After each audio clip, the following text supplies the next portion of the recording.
નમસ્કાર દર્શક મિત્રો, તીસરી આંખ ન્યૂઝ નેટવર્કમાં આપ સૌનું સ્વાગત છે। હું છું અમરીન શેખ। તો શરૂઆત કરીશું હેડલાઇન્સથી। માધવનગર દુર્ઘટનાના આરોપી કોન્ટ્રાક્ટર મકવાણા આખરે પોલીસ સકંજામાં। કેઆર મકવાણાની આણંદથી કરાઈ ધરપકડ। વુરા માધવનગર સામે દીનદયાલ નગર બનાવ્યું હતું। મકાનો ધરાશાયી થવાનો સિલસિલો યથાવત। ચોખંડીનું વર્ષો જૂનું 2 મજલી મકાન પડ્યું। ભરચક વિસ્તારમાં સવારે બનેલી ઘટનાથી ગભરાટભરી ભાગદોડ મચી। પાદરામાં જમીન કૌભાંડનું ભૂત ફરી ધૂણ્યું। 10 કરોડની જમીન 50,000માં પડાવી હોવાની પોલીસ ફરિયાદ। ભૂમાફિયા રવિ ભવરલાલ સામે વધુ એક ફરિયાદ। પશુધન વેચતા કસાઈઓનું કારસ્તાન। ક્રૂરતાપૂર્વક બળદોને કતલખાને લઈ જવાથી ટ્રક ઝડપાઈ। જીવદયા પ્રેમીઓની મહેનત બાદ પોલીસને હદ માટે માથાકૂટ। અને શહેર પોલીસના હંફાવતા તસ્કરો। એક જ રાતમાં લાખોની ચોરી। ફતેગંજમાં પાર્સલ ઓફિસમાં કેસ બોક્સ ચોર્યું તો કુંજ પ્લાઝામાં 3 લાખના મોબાઈલ ચોરાયા। આટલાદરા સ્થિત વુરા નિર્મિત માધવનગરના 2 બ્લોક ધરાશાયી થતા 11 રહીશોના મોત નીપજ્યાની ઘટનામાં પોલીસે ત્રીજા આરોપી તરીકે કોન્ટ્રાક્ટરની ધરપકડ કરી હતી। આટલાદરા સ્થિત વુરા દ્વારા ગરીબ લાભાર્થીઓ માટે બનાવેલ માધવનગરમાં 28 ઓગસ્ટના રોજ બ્લોક નંબર 10 અને 11 પત્તાના મહેલેશિયન ધરાશાયી થતા 11 રહીશોના મોત નીપજ્યા હતા। જેમાં તપાસ કરી રહેલા એસીપી એ ડિવિઝન જગદીશ ચાવડાએ અગાઉ 2 આરોપીની ધરપકડ કરી હતી, જ્યારે માધવનગરનું નિર્માણ કરનાર કોન્ટ્રાક્ટર કેઆર મકવાણાની પણ પોલીસે ધરપકડ કરી હતી।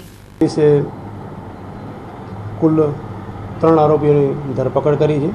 ભૂપેન્દ્ર પાદરિયા, બંસીભાઈ તંબોડી અને ગઈકાલે આના મુખ્ય જે આરોપી છે કેઆર મકવાણા કોન્ટ્રાક્ટર, જેની ધરપકડ કરીને ત્રણેયના 3 દિવસના રિમાન્ડ પોલીસે માંગ્યા છે। મકવાણાની જે વાત છે કોન્ટ્રાક્ટર, એની સામે કયા કાયદાની કઈ કલમો લગાવવામાં આવી, કયા પ્રકારનો ગુનો દાખલ થયો? મકવાણા જે છે એમની સામે 304, 308 અને 120B મુજબનો ગુનો નોંધી અને કાર્યવાહી કરવાની છે। હવે આગળ શું કરે? હવે અમને આ 3 જે આરોપીઓ છે એમના રિમાન્ડ મળ્યા છે। એમાંથી જે કંઈ ફળદાયી હકીકત મળશે એના આધારે પોલીસ આગળ એક્શન લેશે। સરકારી અધિકારીઓ કોન્ટ્રાક્ટર જે છે એમની ધરપકડ કર્યા પછી એમાંથી જે કોઈ ફળદાયી, કારણ કે ગઈકાલે જ ધરપકડ થઈ છે બરાબર, એમાંથી જે કોઈ ફળદાયી હકીકત પ્રાપ્ત થશે એના આધારે પોલીસ આગળની કાર્યવાહી કરશે। ચોખંડી ભીડભંજન હનુમાન મંદિર પાછળ આવેલ 2 માળનું વર્ષો જૂનું મકાન ધરાશાયી થતા નાસભાગ મચી જવા પામી હતી। વાડી ચોખંડી વિસ્તારમાં ભીડભંજન હનુમાન મંદિર પાછળ આવેલ અંદાજે 80 વર્ષ જૂનું 2 માળનું મકાન આજે સવારે ક્ષતિગ્રસ્ત હોઈ એકાએક તૂટી પડ્યું હતું। સદનસીબે મકાન માલિક પરેશ પુરોહિતે મકાન બદલી અન્ય રહેવા જતા જાનહાનિ ટળતા દોડી આવેલ ફાયર લાશ્કરે રાહતનો શ્વાસ લીધો હતો। વરસાદની સિઝન આવતા પહેલા એમને મકાનમાંથી ખાલી કરી નાખાવડાયા। બરાબર। અત્યારે અંદર કોઈ સામાન કાઢવા? આ સામાન બધો પડેલો જ છે, સામાન કાઢવા જો બાકી છે। જો ફક્ત એ લોકો એમને પહેરેલા કપડાં લઈને નીકળી ગયા છે ત્યાંથી, અને આજે સવારે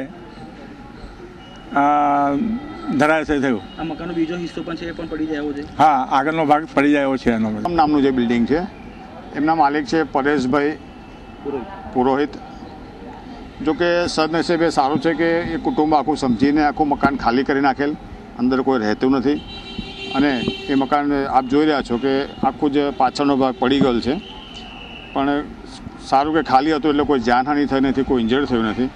પણ આ અતિશય સતત વરસાદને કારણે આ જે જૂના અને જે જર્જરિત થઈ ગયેલા મકાનો છે એ આ રીતે પડી જાય છે। હવે નાગરિકોને એક મારી સલાહ છે કે આવા જે જર્જરિત થઈ ગયેલા મકાનો છે, અને જો ભયજનક લાગતા હોય તો પોતે બી સમજી શકે કે આ મકાન ભયજનક છે, તો એ બીજે જો રહેવાની વ્યવસ્થા કરી શકતા હોય, પોતાના કોઈક સગા સંબંધી ત્યાં અથવા ક્યાંક બીજે જો મકાન હોય, અને આ મકાનને કાં તો રિપેર કરાવે, એવા જે અમુક જર્જરિત થઈ ગયેલા મકાનો, કાં તો પછી એને આખા પાડીને નવેસરથી બનાવે, તો એમાં શું છે, જાનની જે જોખમ જે હોય છે જાનનું, એનાથી બચી શકે। નો સિલસિલો વણથંભ્યો ચાલ્યો હતો। કરોડોના જમીન કૌભાંડ વચ્ચે આજરોજ 10 કરોડની જમીન 50,000માં પડાવી લેવાનું કૌભાંડ બહાર આવ્યું છે। પાદરા પોલીસ મથકે જાસપુરના ખેડૂત પૂજાભાઈ પરમારે કરેલી ફરિયાદ મુજબ ભૂમાફિયા રવિ ભવરલાલ નામના શખ્સે જાસપુરના લખડીકુઈ ખાતે આવેલી 10 કરોડની 10 વીઘા જમીન 50,000 આપી પડાવી લીધી હતી। રવિ ભવરલાલે આપેલા અન્ય ચેકો બાઉન્સ થયા હતા। અલબત્ત રવિ ભવરલાલે 50,000ની 10 કરોડની જમીન પાડવાનો કારસો રહેવાની ફરિયાદના પગલે પાદરા પોલીસે તપાસ હાથ ધરી હતી। અને આવા અગાઉ આપણા વડોદરા તાલુકામાં અને પાદરા તાલુકામાં આવા 2-3 કેસ એના થયેલા છે। આ જમીન બાબતના, અને આ રીતે લોકો ખેડૂતોને છેતરપિંડી કરે છે અને જમીનો લોકોની પાસે પડાવી લે છે, પૈસા આપતો નથી. અને આ પુંજાભાઈને 15 ચેક આપ્યા હતા, એમાંથી 1 ચેક પાસ થયો છે અને 14 ચેક બાઉન્સ થયા છે. હા, 9.5 વીઘાનો દસ્તાવેજ કરી લીધો છે એમને, 2 વીઘાના બદલે. અમે પોલીસમાં જાણ કરી છે, ડીએસપી સાહેબને જાણ કરી હતી. અત્યારે પાદરા પોલીસમાં એને જવાબ આપવા માટે આવેલા છે. ફર્સ્ટ એસી 2013 તેમાં પણ સાંસદની જમીન અને સાંગમાની જમીનમાં આ જ રીતે અલગ અલગ ખેડૂતોની સાથે જમીનો રાખી અને વિશ્વાસઘાત કરી અને પાછળથી પેમેન્ટ ન આપી પોતાના નામે દસ્તાવેજ કરેલ છે. આ ગુનાના કામે રવિ ભવરલાલ શર્મા, લક્ષ્મીબેન નરસિંહભાઈ પરમાર, તેમજ રાકેશ બાબુભાઈ વણકર અને પ્રવીણ અંબાલાલ પરમાર નંબર 1 અને નંબર 2 બંને વડોદરા શહેરમાં રહે છે અને નંબર 3 અને નંબર 4 સાંસદ ખાતે રહે છે. આ ગુનાના કામે રાકેશ બાબુભાઈ વણકર અને પ્રવીણ અંબાલાલ પરમારની ધરપકડ કરેલ છે અને એને કોર્ટ હવાલે મોકલી આપેલ છે. આજરોજ વડોદરા જિલ્લા પંચાયતની કારોબારી સભામાં 2.5 કરોડના કામોને મંજૂરી આપવામાં આવી હતી. વડોદરા જિલ્લા પંચાયત ખાતે આજરોજ કારોબારીની બેઠક મળી હતી. કારોબારી અધ્યક્ષ કમલેશ પટેલની અધ્યક્ષતામાં આરોગ્ય, બાંધકામ, સિંચાઈ વિભાગના કામો પર વિસ્તૃત ચર્ચા કરાયા બાદ 2.5 કરોડના કામોને મંજૂરી આપવામાં આવી હતી. પંચાયતના બાપોદ જકાતના ખાતે આવેલા સ્ટાફ ક્વાર્ટર્સમાં રિપેરિંગ માટે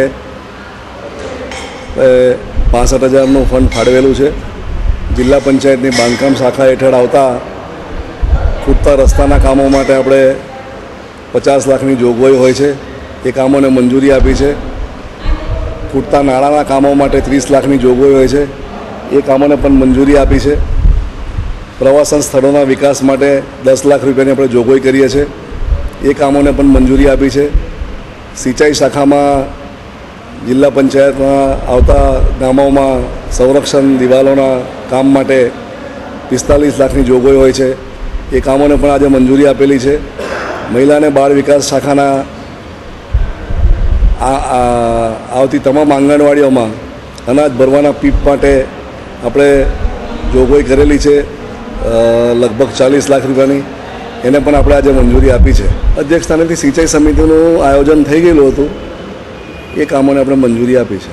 વરસાદ પડી ગયો એની માટે આપણું જિલ્લાનું તંત્ર વિસ્થાપિતોને માટે પૂરેપૂરું કામગીરી કરી રહ્યું છે અને દરેક વિસ્તારમાં અત્યારે કેશ ટોલની ચૂકવણી છેલ્લા 3 દિવસથી ચાલુ થઈ ગઈ છે વિસ્થાપિતોને આપવા માટે. ભારે વરસાદમાં પૂરની પરિસ્થિતિ ટળતા આજથી શાળાઓમાં મુલતવી રહેલ પરીક્ષાઓ લેવાની શરૂઆત કરવામાં આવી હતી. શહેરમાં ભારે વરસાદને પગલે પૂરની પરિસ્થિતિ નિર્માણ પામી હતી, પરંતુ વરસાદે વિરામ લેતા શહેરના માથેથી પૂર ટળતા શાળાઓમાં મુલતવી રહેલ પરીક્ષાઓ આજથી શરૂ કરવામાં આવી હતી, જેમાં વિદ્યાર્થીઓએ શાંતચિત્તે પરીક્ષા આપી હતી.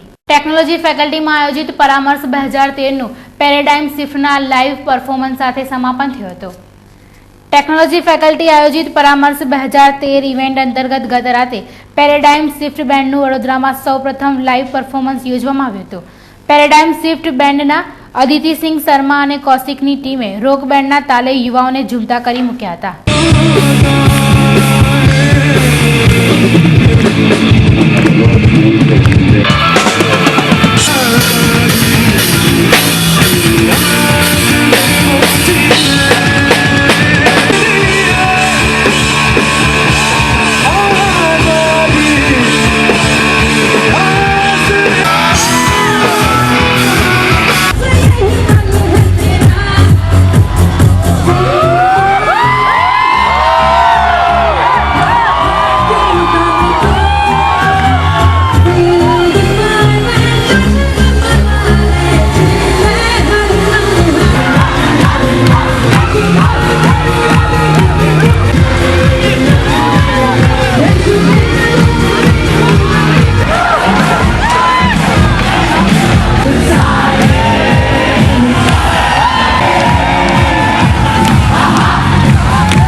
એલેમ્બિક શાળામાં ડિપ્લોમા એકાઉન્ટન્સીનો કોર્સ પૂર્ણ કરનાર 17 વિદ્યાર્થીઓને એમએસમાં પ્રવેશ નહીં મળતા યુથ કોંગ્રેસ અગ્રણીના નેતૃત્વ હેઠળ ડીઓ કચેરીમાં આવેદનપત્ર આપવામાં આવ્યું હતું. એલેમ્બિક શાળામાં ડિપ્લોમા એકાઉન્ટન્સીમાં અભ્યાસ પૂર્ણ કરનાર વિદ્યાર્થીનીઓને એમએસ યુનિવર્સિટીમાં બીકોમમાં પ્રવેશ નહીં મળતા 17 વિદ્યાર્થીઓ આજે યુથ કોંગ્રેસ અગ્રણી લખન દરબારની અધ્યક્ષતામાં ડીઓ કચેરી પહોંચી આવેદનપત્ર આપ્યું હતું. જો 48 કલાકમાં નિરાકરણ નહીં આવે તો આમરણાંત ઉપવાસની ચીમકી પણ ઉચ્ચારવામાં આવી હતી. 48 કલાકની ચીમકી આપીએ છીએ કે જો 48 કલાકમાં છોકરાઓનું એડમિશન નહીં થાય તો છોકરાઓ વાલીઓ સાથે એલેમ્બિક સ્કૂલ આગળ ધરણા પર ઉતરશે અને ઉપવાસ આંદોલન કરશે અને જો એમાં કોઈ પણ જાનમાલની નુકસાન કોઈને પણ થશે તો એનું સંપૂર્ણ રીતે જવાબદાર એલેમ્બિક સ્કૂલના સંચાલકો રહેશે.